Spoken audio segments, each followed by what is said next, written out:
Libro de los Romanos, capítulo 6. Y leemos desde el verso 15 al verso 23. Amén. Dice la bendita palabra de Dios. ¿Qué pues? ¿Pecaremos porque no estamos bajo la ley, sino bajo la gracia? En ninguna manera.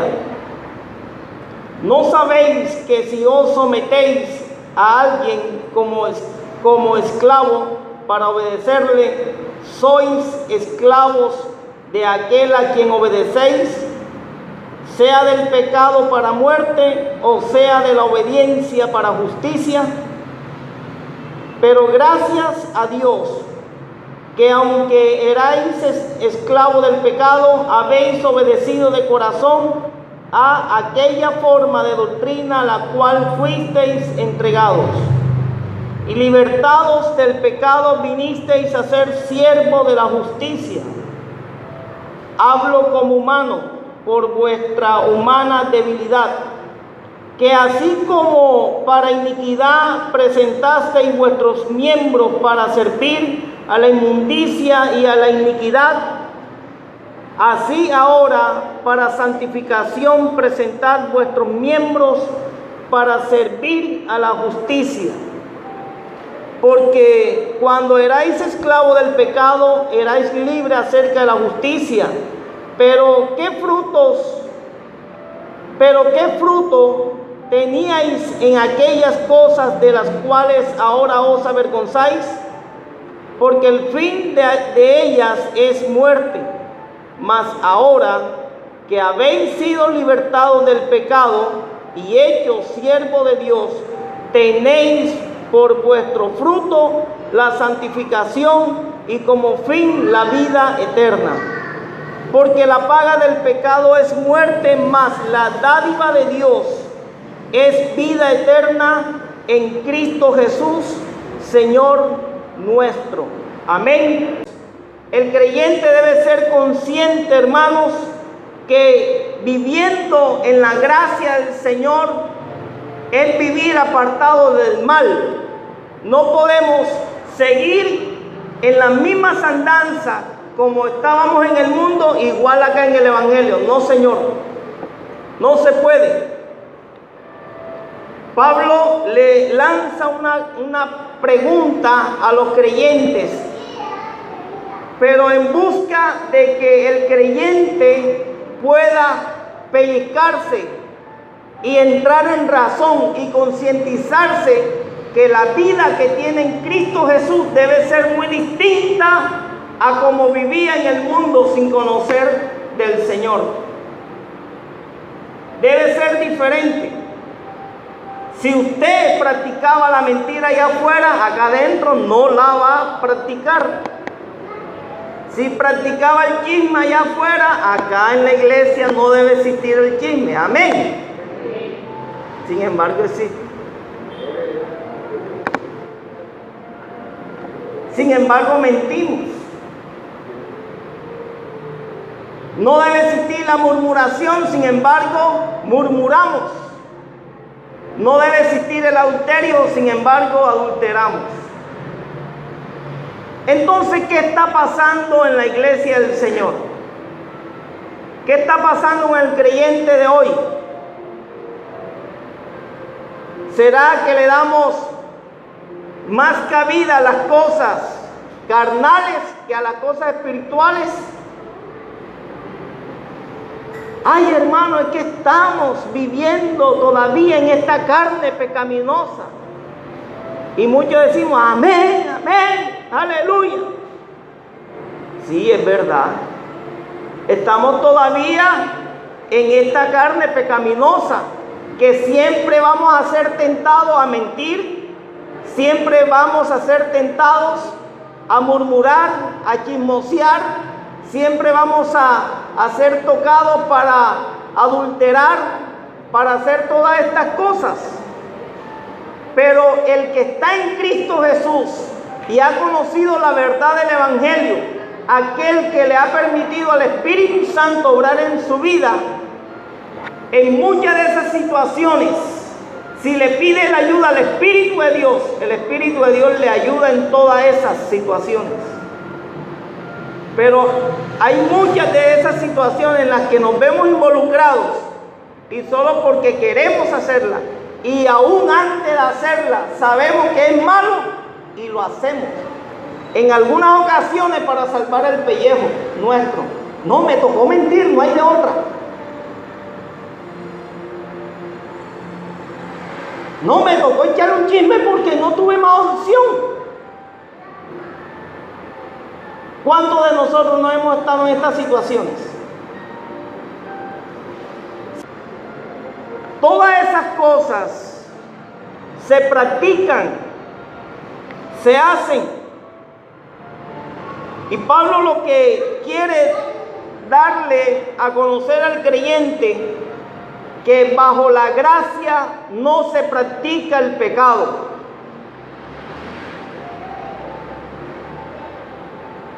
Cuando se está en la gracia de Dios,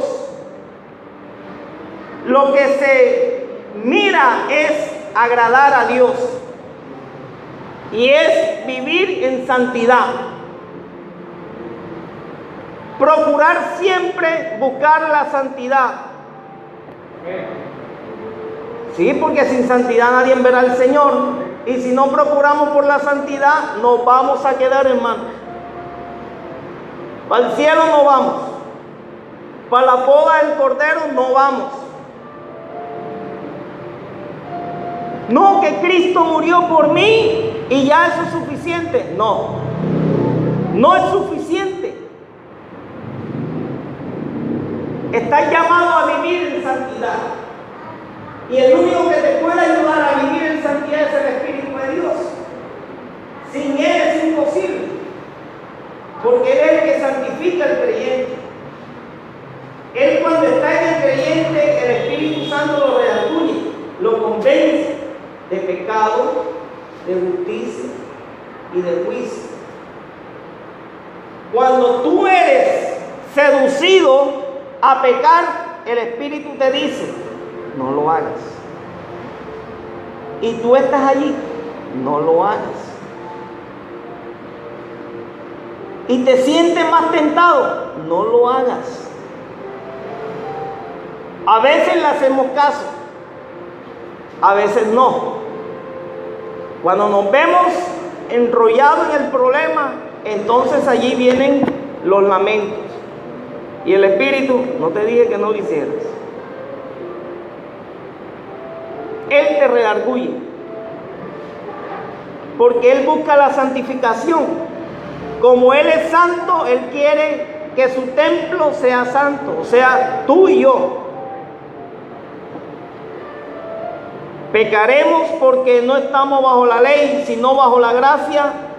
Pablo dice: en ninguna manera. ¿Qué compatibilidad tiene la santidad con el pecado? Ninguna. La muerte con la vida, ninguna. Son contrarias. No podemos pretender vivir bajo el pecado y tener al mismo tiempo el Espíritu Santo. No es posible. O tenemos al Espíritu de Dios, o estamos bajo la gracia verdaderamente, o estamos en el pecado. No hay más opciones. La gente, el creyente, hay muchos creyentes que pretenden jugar al cristianismo. Están en la iglesia, pero practican brujería. Están en la iglesia, pero practican tantas cosas que son contrarias a la palabra y todavía se sienten y se creen que son creyentes. No podemos jugar de esa manera. No os engañéis, Dios no puede ser burlado. Lo que el hombre sembrare, eso segará. No podemos vivir así. Creyentes que en el mundo fumaban, llegan al evangelio, no han dejado el vicio y siguen 20 años después y todavía fuman. Es que no lo puedo dejar, es mi mejor vitamina.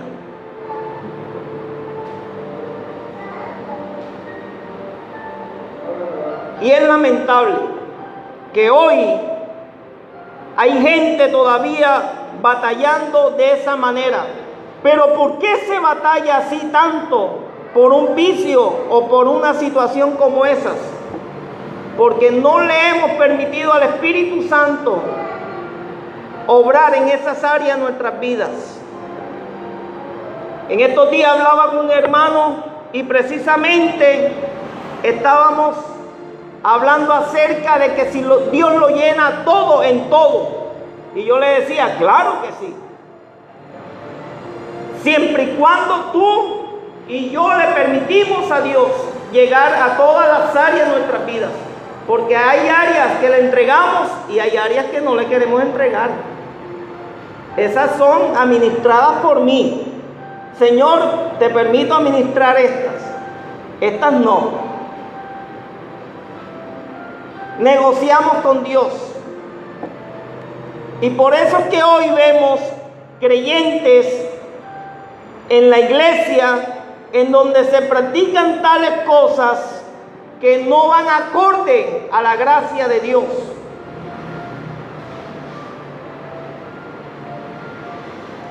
Estamos jugando con candela y llegará el momento en que, como dice la palabra, si el juicio de Dios empezare por su casa, ¿a dónde aparecerá el impío y el pecador?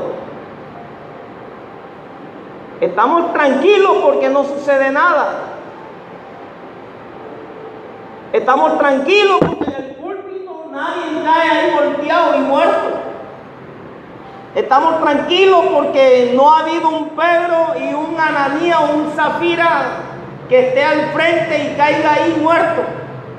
Como no vemos tales cosas,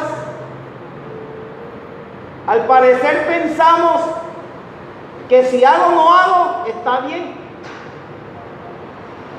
Porque no vemos tales juicios. ¿Qué pasará? Imagínense hoy, en donde sucedieran lo que sucedió hace mucho tiempo, en donde cualquier creyente y hacía algo y lo amonestaban y repetía y lo amonestaban y otra vez, y hubiera un Pablo hoy diciendo: te entrego a Satanás para que tu alma se salve. ¿Ustedes no han leído algo que sucedió así más o menos? Que el apóstol le entregó el cuerpo al diablo para que su alma fuera salva.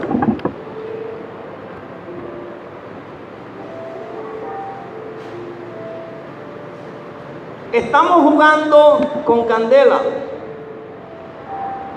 Y el practicar el pecado, estando bajo la gracia, nos lleva a una horrenda condenación.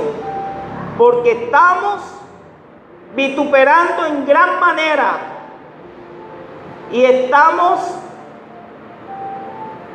hay una palabra muy clave en el texto bíblico, ahora no me acuerdo, pero estamos teniendo como inmunda la sangre de Jesucristo. Y a veces se nos olvida que el sacrificio que Cristo hizo en la cruz del Calvario es tan inmenso, tan poderoso. Nos olvidamos de ese sacrificio haciendo las cosas malas que a Dios no le agrada.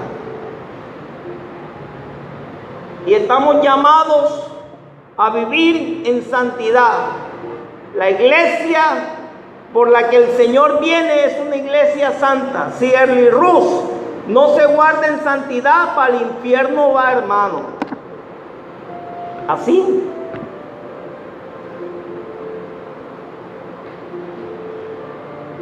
¿Cuántos se quieren ir para el infierno?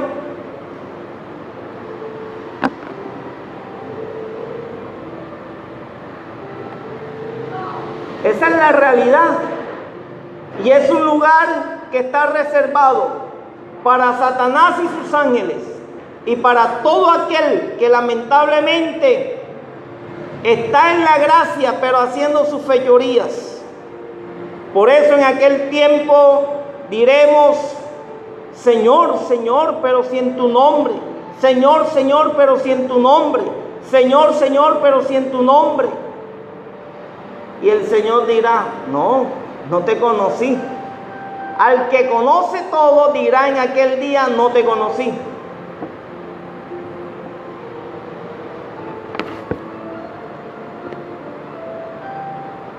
El creyente se hace conocer de Dios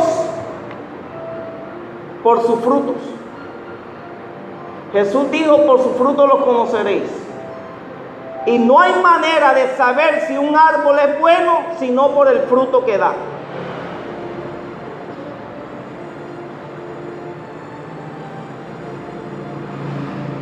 Y esos frutos el creyente lo da solo por el Espíritu Santo.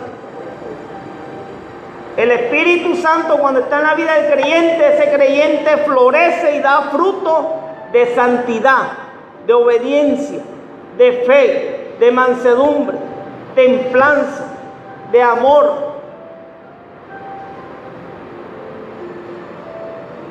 Y son tan necesarios en la vida del creyente porque es el Espíritu Santo el que los produce y es el Espíritu Santo el que vive en el creyente.